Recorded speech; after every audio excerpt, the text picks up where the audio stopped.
Bro எனக்கு கம்யூனிகேஷனே சுத்தமாக வராது ப்ரோ. என்கிட்டலாம் யாராவது பேச வந்தால் கூட அவங்கள்ட்ட எப்படி பேசணும்னு எனக்கு தெரியாது ப்ரோ. எனக்குலாம் கான்வர்சேஷனே எப்படி ஸ்டார்ட் பண்ணுறதுன்னு தெரியாது. இப்படிலாம் நீங்கள் சொல்கிறவங்களா இருந்தால் இந்த வீடியோவை ஸ்கிப் பண்ணாமல் பாருங்கள். மறக்காமல் நம்ம சேனலுக்கு சப்ஸ்கிரைப் பண்ணுங்கள். கூடவே பெல் ஐக்கானையும் ப்ரெஸ் பண்ணுங்கள். வாங்க வீடியோக்குள்ளே போகலாம். ஃபர்ஸ்ட் ஆஃப் ஆல் எப்படியெல்லாம் பேசக்கூடாது அப்படிங்கிறத பற்றி பார்த்தோம். யாரையுமே எல்லா நேரமும் குறை மட்டுமே சொல்லிட்டு இருக்கிறத அவாய்ட் பண்ணிடுங்க.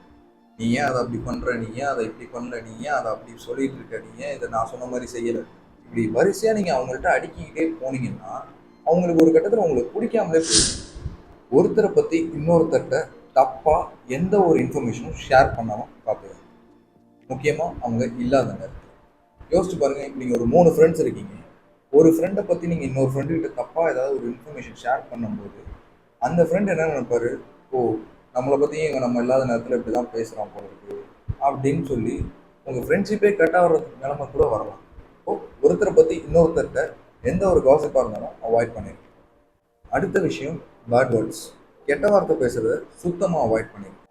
ஒருத்தர் நம்ம கிட்ட வந்து முக்கியமாக ஏதாவது ஒரு விஷயம் ஷேர் பண்ணிட்டு இருக்கும்போது நம்ம பாட்டுக்கு நம்ம வேலையை பார்க்குறதோ, இல்லை இன்ஸ்டாவில் ரீல்ஸ் பார்க்குறதோ, வாட்ஸ்அப்பில் சேட் பண்ணிட்டு இருக்கிறதோ, இந்த மாதிரி எதாக இருந்தாலும் அதை அவாய்ட் பண்ணிடுங்க. ஏன்னா உங்களுக்குன்னு ஒரு இம்பார்ட்டன்ஸ் கொடுத்து தான் அவங்க உங்கள்கிட்ட வந்து அந்த இன்ஃபர்மேஷன் ஷேர் பண்ணுறாங்க. அப்படி இருக்கும்போது நீங்களும் அவங்களுக்கான இம்பார்ட்டன்ஸை கொடுத்தாதான் நெக்ஸ்ட் டைம் அவங்களுக்கு என்ன ஒரு ஐடியாவாக இருந்தாலும், ஓகே இவர்கிட்ட சொன்னால் இவர் நல்லா ரெஸ்பாண்ட் பண்ணுவார் அப்படின்னு சொல்லி அவங்க உங்களை தேடி வரத்துக்கு வாய்ப்பு இருக்குது. அப்புறம் லாஸ்ட்டாக எப்போவுமே உங்கள் முகத்தை சோகமாகவோ இல்லை உருன்னோ வச்சுட்டு யார்ட்டையுமே கான்வர்சேஷன் ஸ்டார்ட் பண்ணாது. ஏன்னா அது அவங்க மூடையும் ஸ்பாயில் பண்ணும். டேய் எங்களுக்கு பேசவே தெரியலன்னு சொல்கிறோம், நீ என்னன்னா எப்படிலாம் பேசக்கூடாது அப்படின்னு சொல்லி எங்களுக்கு கிளாஸ் எடுத்துகிட்டு இருக்கேன்னு உங்களுக்கு தோணுது இல்லை? வாங்க இப்போ எப்படி பேசலாம் அப்படிங்கிறத பற்றி பார்ப்போம். இப்போ நீங்கள் புதுசாக ஒருத்தட்ட இன்ட்ரடியூஸ் ஆனாலோ இல்லை ஏற்கனவே உங்களுக்கு நல்லா தெரிஞ்ச ஒரு பர்சனாக இருந்தாலும் சரி, அவங்ககிட்ட நீங்கள் ஒரு ஹாய் சொல்லும்போது கூட சின்னதாக ஒரு ஸ்மைலோட சொல்லணும்.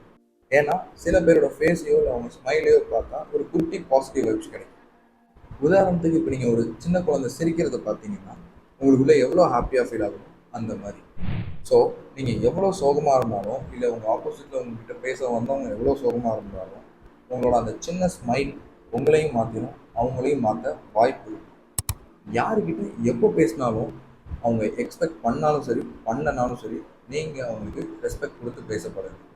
ரொம்ப தெரிஞ்சவங்களா இருந்தாலும் சரி இல்லை யாருன்னே தெரியாதவங்களா இருந்தாலும் சரி, நீங்கள் அவங்கள எப்படி ஹேண்டில் பண்ணுறீங்கிறத பொறுத்து தான் அவங்க நெக்ஸ்ட் டைம் உங்ககிட்ட வந்து பேசலாமா வேணாமான்னு அவங்களுக்கு தோண வைக்கும். உங்களை நீங்களே பாசிட்டிவாக வச்சுக்கிட்டா தான் நீங்கள் இன்னொருத்தட்ட போய் பேசும்போது அவங்களுக்கும் அதே வைப் ஃபீல் ஆகும். ஸோ உங்களோட பேசும்போது அவங்க ரொம்ப கம்ஃபர்டபுளாக ஃபீல் பண்ணுவாங்க. இல்லைன்னா அவங்க ஒரு இன்செக்யூராக ஃபீல் பண்ண ஸ்டார்ட் பண்ணிடுவாங்க. நம்மக்கிட்ட ஒருத்தர் வந்து பேசினாலும் சரி, நாம் ஒருத்தர்கிட்ட போய் பேசினாலும் சரி, அவங்கள ஹர்ட் பண்ணுற மாதிரி எந்த ஒரு வேர்டும் யூஸ் பண்ணிடாது. சரி இப்போ உங்கள் ஃப்ரெண்டே இருக்கான் சோகமாக இருக்கான்னா அவங்ககிட்ட போய் உனக்கெல்லாம் வேணும்டா, நான் தான் அப்போவே சொன்னால எங்கே கேட்குற, உனக்கெல்லாம் பட்டாதான் புத்தி வரும் அப்படின்னு நீங்கள் சொன்னீங்கன்னா அவன் நெக்ஸ்ட் டைம் அவனோட ஃபீலிங்ஸ் எப்படி நம்மள்ட்ட ஷேர் பண்ணுவான்? வாய்ப்பில்லை ராஜா. ஸோ பேசிக்காகவே நம்ம கூட இருக்கவங்கள்ட்டையும் சரி இல்லை தெரியாத ஒருத்தட்டையும் சரி பேசும்போது சாய்ஸஸ் ஆஃப் வேர்ட்ஸ் ரொம்ப முக்கியம்.